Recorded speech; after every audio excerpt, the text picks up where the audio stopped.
Back to my channel Mrs Bhatia blogs. कैसे हो आप सब? आई होप आप लोग बहुत ही अच्छे होंगे और आप लोगों की ब्लेसिंग से मैं भी बहुत ही अच्छी हूँ। तो अभी बज रहे हैं दोपहर के 3:30, जैसा कि आप देख सकते हो, और बहुत भयंकर वाली गर्मी हो रखी है। तो मैंने सोचा कि चलो अपना व्लॉग स्टार्ट कर लेते हैं। और जस्ट मैंने अभी लंच किया, सिर्फ 10 मिनट हुए होंगे मुश्किल से, और तुरंत मेरे हस्बैंड निकले हैं लंच करके। आए थे लंच करने के लिए, डेली नहीं आते हैं, कभी कभी आते हैं। तो जस्ट वो निकले हैं, और जैसे ही वो निकले वैसे ही मुझे मेरा पार्सल वाला नीचे आ गया था। और मेरा फ़ोन का रिंगटोन इतना ख़राब हो गया ना कि उसने 5 से 6 बार कॉल किए, मुझे एक बार भी सुनाई नहीं दिया। और उस कमरे में मेरा फ़ोन चार्ज पे लगा हुआ था, और मेरी आजकल ना फ़ोन में चार्जिंग भी बहुत स्लो हो रही है, फास्ट चार्ज हो नहीं पा रहा। बहुत मुश्किल से 1 घंटे में लगता है कि 8 से 10% चार्ज हो रहा है, जबकि मेरा पहले फुल हो जाया करता था। फुल नहीं भी होता था, 70-80% हो जाता था। खैर वो पॉइंट नहीं है, पॉइंट ये है कि मुझे मेरा पार्सल ये रिसीव हो गया है। तो सुबह से वेट करी थी कब आएगा कब आएगा। तो सुबह ये वाली बेडशीट मैंने बिछाई थी, जैसा कि अपने पिछले व्लॉग में देखा था। तो इसी वजह से मैं सोच रही थी कि बेडशीट बिछाऊँ या नहीं बिछाऊँ। और उसी टाइम मैंने पार्सल वाले को कॉल भी किया था, लेकिन उसने पिकअप नहीं किया कॉल। और मैं सोच रही थी कि अगर एक ही बार आ जाए तो फिर अपना बेडशीट वगैरह एक साथ बिछाऊँगी। तो मैं आपको बता देती हूँ मैंने क्या मंगवाया। मैंने मंगवाया है मैट्रेस प्रोटेक्टर। तो चलो अब इसे अनबॉक्स कर लेते हैं और देख लेते हैं कि ये कैसा आया है, किस तरीके का रिसीव हुआ है। तो बस नीचे गई थी ना, तो ये वाला स्कार्फ मैंने ले लिया था, और देखो पूरी नाइटी से मैचिंग जा रहा है। तो चलो मैं आप लोगों के साथ अनबॉक्स कर लेती हूँ, मैं भी देख लेती हूँ और आप लोगों से भी शेयर करती हूँ। और इसका साइज़ वगैरह भी देखना पड़ेगा, क्योंकि किंग साइज़ का मंगवाया था मैंने। तो किंग साइज़ के हिसाब से अगर साइज़ वगैरह नहीं है तो फिर रिटर्न करने की दिक्कत हो जाएगी। तो चलो फटाफट से देख लेते हैं बिना लेट किए। यहाँ पर मैं आ गई थी अपना पार्सल अनबॉक्स करने के लिए। तो जब भी मेरा पार्सल आता है या मैं कुछ ऑर्डर करती हूँ ना, तो मैं इतनी ज़्यादा एक्साइटेड रहती हूँ कि कब वो आएगा, कब मैं उसे खोलूँगी, देखूँगी, और बहुत ही ज़्यादा एक्साइटमेंट रहती है। तो आप में से किस किस की आदत मेरी तरह है मुझे ज़रूर बताना। इसके साथ एक पेपर आया था जिसमें उसकी सारी डिटेल्स वगैरह लिखी हुई थी। तो सबसे पहले मैं इसे खोल कर देख रही हूँ कि ये किस तरीके का है। तो इसका जो अंदर है ना, ये जो वाइट कलर का आप नीचे देख रहे हो, ये पूरी मतलब शीट जैसी होती है ना, बिल्कुल वैसी है, ताकि पानी वगैरह गिरे तो अंदर भीगे ना।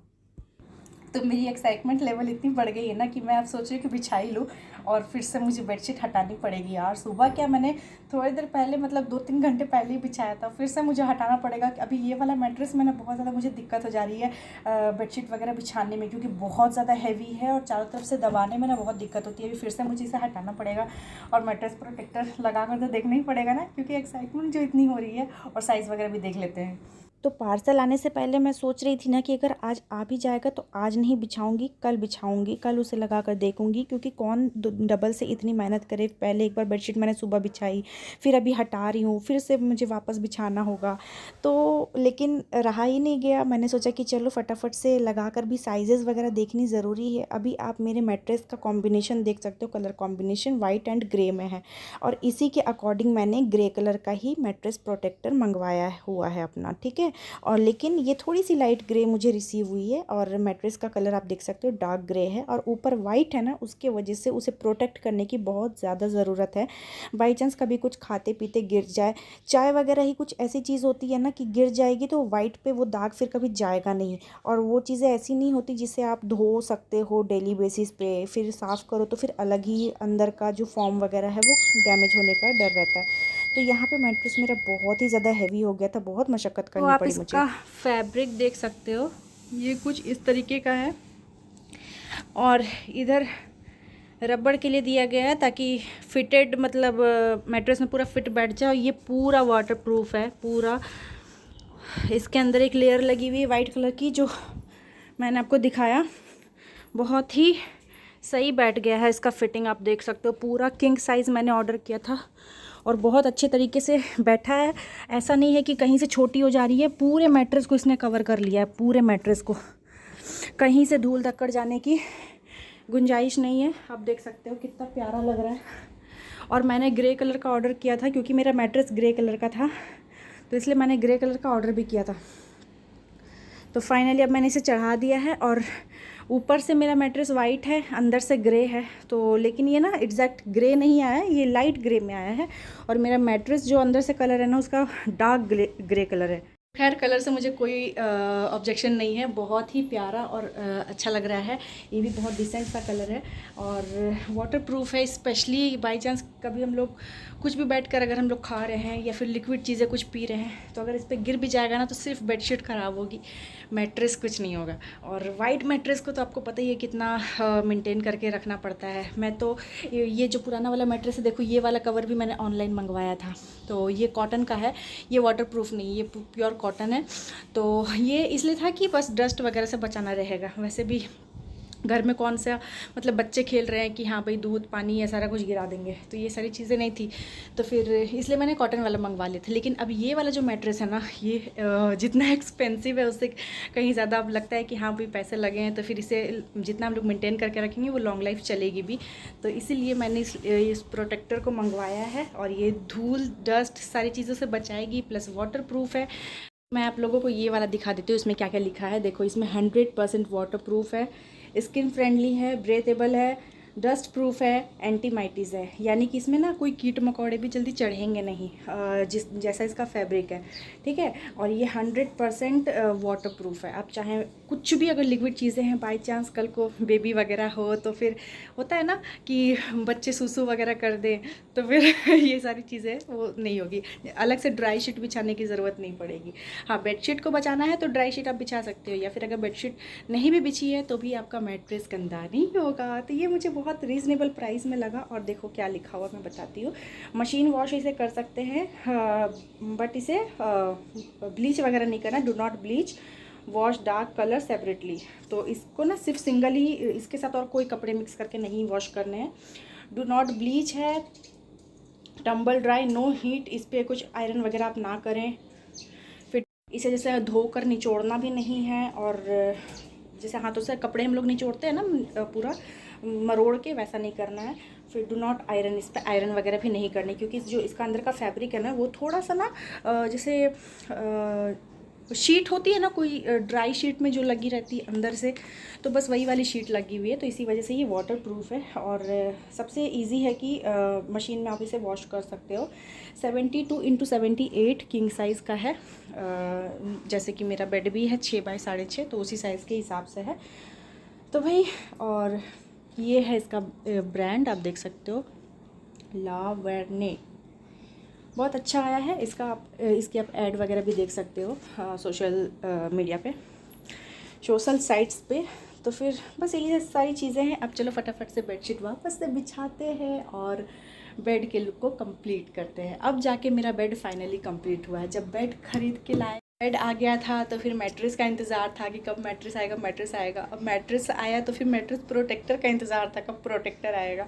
अब बस मुझे 2 से 3 बेडशीट लेनी है, क्योंकि ये सारी बेडशीट ना पुरानी हो गई है, मुझे मन भी नहीं कर रहा है बिछाने का। जबकि ये वाली बेडशीट भी नहीं पता 1800 की है, स्लीपवेल कंपनी की। इसमें अभी जो 2 से 3 बेडशीट बिछा रही हूँ तो यही सारी साइजेज़ में अवेलेबल हैं, और बाकी सब ना मेरा क्वीन, ये वाला मैट्रेस क्वीन साइज़ था, तो क्वीन साइज़ के बेडशीट वगैरह है मेरे पास, और ये किंग साइज़ में अब आ नहीं रहा है, तो ये भी ना मुझे छोटी पड़ जा रही है बेडशीट। तो ऐसा नहीं कि बहुत ज़्यादा पुरानी हो गई है, मुश्किल से 1 1.5 साल हुए होंगे, तो बहुत ज़्यादा पुरानी भी नहीं हुई है। लेकिन फैब्रिक इसका बहुत अच्छा है, एक्सपेंसिव है, और कपड़े कहीं से ख़राब नहीं हुए, ना कहीं से फेडअप हुआ है कपड़ा, कुछ भी नहीं हुआ है। बस यही है कि बिछा बिछा के बोर हो गई हूँ, और इसको ना उस कमरे में बिछाना स्टार्ट कर दूँगी, तो इसीलिए फिर यहाँ पे जब तक न्यू बेडशीट नहीं आता तब तक तो बिछाना ही पड़ेगा। तो चलो फटाफट से बिछा लेते हैं। और अभी थोड़ी देर पहले आता ना तो मेरे हस्बैंड भी देख लेते, खैर कोई बात नहीं, वो रात में आएंगे तो फिर उनको मैं दिखा दूँगी, और वीडियो में शायद वो देख ही ले। ही चलो फिर। तो जी मैट्रेस प्रोटेक्टर का डिटेल्स वगैरह आपको बताने के बाद और यहाँ प्रोटेक्टर को लगाने के बाद अब बारी थी बेडशीट बिछाने की। तो आप देख रहे हो ना कितनी मेरी हालत ख़राब है। मैं जब आपसे बात कर रही थी तभी मेरी आवाज़ कितनी, मतलब मैं हाँफ रही थी, क्योंकि ये जो मैट्रेस है ना, मैं बता नहीं सकती कितनी केजी का है, बट ये एक्सट्रीम हैवी है। जैसे हम लोग रुई वाला जो भरवाते हैं ना, वो उससे डबल हैवी है ये। तो इसे उठाकर बेडशीट बिछाना मतलब एक बहुत बड़ा टास्क है। पहले वाला जो मैट्रेस मेरा जो साइड में खड़ा है वो आप देख सकते हो, उस पर तो मैं डेली बेडशीट हटाती थी, झाड़ती थी, बिछाती थी। लेकिन ये वाला मैट्रेस में बहुत बड़ा टास्क होता है इसे सेट करना। तो ये करते करते मैं थक गई और अब मुझे बैठने में भी काफ़ी कंफर्टेबल लग रहा है। थोड़ा लेटी, थोड़ा सा आराम किया, सांस ली, उसके बाद मैं मिलूँगी आपसे मॉर्निंग में। तो यहाँ पे हो रहा था मॉर्निंग का टाइम। सुबह में हल्का फुल्का ही काम हुआ था, अभी ज़्यादा कुछ काम हुआ नहीं था और आज मुझे काफ़ी लेट भी हो गया था। तो फटाफट से मैंने झाड़ू वगैरह लगा के, आपको पता ही है बेड वगैरह बनाती हूँ, उसके बाद डस्टिंग करती हूँ। तो आधा काम तो हो गया था और सुबह की ज़्यादा क्लिप मैं शूट नहीं कर पाई थी। और एक एक दिन में इतनी ज़्यादा धूल डस्ट बैठते हैं ना फर्नीचर्स पे कि हर एक चीज़ों की डस्टिंग मुझे डिटेल्स में करनी पड़ती है पर डे। तो इसी वजह से मैंने फटाफट से यहाँ डस्टिंग करी और उधर मैंने मशीन भी लगाई हुई थी, कपड़े वगैरह भी धुल रहे थे, इसलिए मैंने ज़्यादा इस व्लॉग कंटिन्यू नहीं किया। और इस व्लॉग में शायद मेरी बातें ही ज़्यादा हो गई हैं आप लोगों के साथ, तो उसके लिए आ सॉरी। गई हूँ नहा वहा कर और हो गई हूँ थोड़ा सा रेडी शेडी। और अभी मैंने ना लस्सी बनाया है। आज मेरा बनाना शेक के लिए केले ख़त्म हो गए थे, तो इसीलिए फिर मैंने सोचा कि चलो फ्रिज में दही रखी हुई है तो लस्सी बना लेती हूँ। और ये भी काफ़ी अच्छी लगती है, पूरा ड्राई फ्रूट्स वगैरह डाल के बनाया है मैंने। तो चलो टेस्ट करके देख लेते हैं थोड़ा सा। अच्छी बनी है। पैकेट वाला लेकर आओ ना तो उसमें इतना थोड़ा सा रहता है, मन भी नहीं भरता। ये 2 गिलास बन गया था और 1 गिलास मैंने रख दिया हस्बैंड के लिए फ्रिज में। और उधर देखो मशीन चल रही है, मेरे कपड़े धुल रहे हैं, दिखाती हूँ। अभी 2 लोड धुलने वाले हैं, तो अभी पहला लोड धुल रहा है। अभी इतना कपड़ों को निकाल के मुझे हाथ से खंगालना पड़ेगा, बहुत दिक्कत हो रही है। और हमारे वॉशरूम का पाइप फिर से जाम हो गया है। तो जो हमारे बगल में है ना, तो उन लोग अगर अपनी मशीन का जैसे पाइप वगैरह निकालते हैं ना पानी ड्रेन करने के लिए, तो हमारा पूरा वॉशरूम भर जाता है और नीचे का पानी पूरा ओवरफ्लो हो जाता है। बहुत गंदा लगता है और बहुत मुश्किल से नहा कर निकली हूँ जल्दी जल्दी, कि ऐसा ना हो कि नहाते नहाते फिर वो नाली का पानी नीचे से आ जाए, तो कोई फ़ायदा नहीं है नहाने का। तो बहुत अजीब सा लग रहा था, वही मेरे को समझ में नहीं आ रहा कि अभी मैं कपड़े वगैरह बाथरूम में जाकर कैसे खंगालूँगी। हमारे जो ओनर है वो बिल्कुल सीरियस नहीं लेते हैं किसी चीज़ को, कि कोई प्रॉब्लम है तो आगे करवा दे उस चीज़ को। और ऐसा नहीं है कि सिर्फ मेरे बाथरूम में प्रॉब्लम है, सबके बाथरूम में प्रॉब्लम है। और मेरा तो अभी ड्रेन का स्विच ही ख़राब हुआ है, तो मैं तो पानी वैसा बहा ही नहीं पा रही हूँ कि दूसरे का वॉशरूम में पानी वैसा भरे। मुझे तो हाथ से ही खंगालना पड़ रहा है। लेकिन इन लोगों का ड्रेनिंग का पाइप आप देख सकते हो कि पानी कितना प्रेशर से निकलता है। तो वही पानी फिर उन लोगों का बाथरूम तो भर ही रहा है, साथ ही साथ एकदम बिल्कुल अटैच है सबका, जैसे सबके फ्लैट्स यहाँ पे अटैच, तो फिर उसके वजह से ना पूरा वॉशरूम भर जाता है। पहले मैं अगर अपना पानी ड्रेन करती थी ना तो मेरे नीचे वाले रेंटर का हो जाता था, तो फिर अभी उसका ठीक हुआ है, तो फिर अभी बगल वाली करती है तो मेरा हो जाता है। तो बहुत ज़्यादा दिक्कत हो जाता है यार, बहुत इरिटेशन होती है। कभी कभी तो लगता है कि यहाँ रहने का ही मन नहीं करता है। इतनी मेहनत से हर चीज़ को, एक एक चीज़ को साफ़ सुथरा करते रहो। और बाथरूम का कंडीशन मेरा इतना ज़्यादा ख़राब है ना कि हार्पिक मुझे लगता है कि महीने में 3 से 4 बॉटल लग जाती है, बड़ा वाला। कितना भी टाइल्स वगैरह रगड़ो, जिस दिन साफ़ करोगे उस दिन साफ़ दिखेगा, फिर दूसरे दिन ना बिल्कुल येलोइश टाइप को दिखने लगता है। और उसी से बड़ा वो लगता है कि हाँ भाई टाइल्स पूरी पीली पीली सी दिख रही है। तो जिस दिन आप अच्छे से रगड़ के पूरा साफ़ करोगे हार्पिक से, एक दिन अच्छा रहेगा, दूसरे दिन भी ठीक दिखेगा। फिर तीसरे दिन से जब पानी वगैरह उस पर जाने लगता है ना, तो पानी वहाँ इकट्ठी होकर पानी का दाग हो जाता है और उसकी वजह से पूरी टाइल्स नीचे की फर्श पूरी गंदी दिखती है। तो ये सारी चीज़ें हैं। तो वॉशरूम से मैं बहुत ज़्यादा परेशान हो गई हूँ। देखती हूँ क्या होता है क्या नहीं। दूसरी जगह शिफ्ट करना भी इतनी मतलब आसान चीज़ नहीं है। हर चीज़ एक एक सामान वो करो। अब हम लोग इग्नोर करके हर चीज़ रह रहे हैं, तो ओनर तो सोच रहा है कि भाई ये लोग कहाँ जाने वाले, ये लोग तो कहीं जाने वाले हैं नहीं, तो जो भी है अपना वो लोग मैनेज कर ही रहेंगे। लेकिन जब तक हम लोग तब तक ही मैनेज कर सकते जब तक हमारे हाथ में है। अब जो प्लम्बर वगैरह ठीक कर सकता है वो लोग, हम लोग नहीं ठीक कर सकते हैं। तो ये सारी चीज़ों को उन लोगों को सीरियसली लेना चाहिए और काम वगैरह के लिए करवाना चाहिए। वही रेंट बढ़ाने बोलो तो रेंट तुरंत बढ़ा देंगे, बिजली बिल का सारा कुछ बढ़ जाएगा। लेकिन हर साल एग्रीमेंट के हिसाब से भाई 10% 20% बढ़ा देंगे, लेकिन काम 1 पैसे का नहीं होगा घर पे। तो इसीलिए फिर गुस्सा आता है जब इतने पैसे दो और फिर उसके बावजूद भी ये सारी प्रॉब्लम हमें झेलनी पड़े। फिर वो किचन का भी क्या बोलते हैं, सिंक जो था वहाँ का भी पाइप ऐसे थोड़ा डिस्टर्ब करा था। फिर हम लोग न्यू पाइप लेकर आए थे, फिर पाइप वगैरह उसको सेट किया, तब जाके वो अभी ठीक है। वो ठीक हुआ तो फिर यहाँ जो वॉशिंग एरिया का जो बेसिन है उसमें पाइप में प्रॉब्लम होने लग गई। फिर उसमें ड्रेन क्लीनर जो आता है वो हमने लाकर डाला तो फिर वो भी ठीक हुआ। थोड़ा सा नीचे से टाइल्स वहाँ पे कुरेदना पड़ गया पाइप को ठीक करने के लिए, फिर वो ठीक हुआ। तो बाथरूम का प्रॉब्लम है, तो यहाँ पे सब जगह सिर्फ पाइप का ही देखा जाए तो प्रॉब्लम है ऑल ओवर। तो बहुत ज़्यादा दिक्कत हो रही है। हस्बैंड भी बहुत ज़्यादा इरिटेट होते हैं, और इसके पिछले बार तो हस्बैंड ने ही पूरा हैंड ग्लव्स पहन के पूरा वॉशरूम का पाइप वगैरह ठीक किया था, हाथ पूरा डालकर पाइप में। तो हर बार कितना हम लोग करेंगे यार, बहुत ज़्यादा इरिटेशन होती है। तो चलो देखते हैं, अब ज़्यादा बातें नहीं करती हूँ, और टाइम देखो कितना ज़्यादा हो गया है। और लंच जा रही हूँ बनाने के लिए।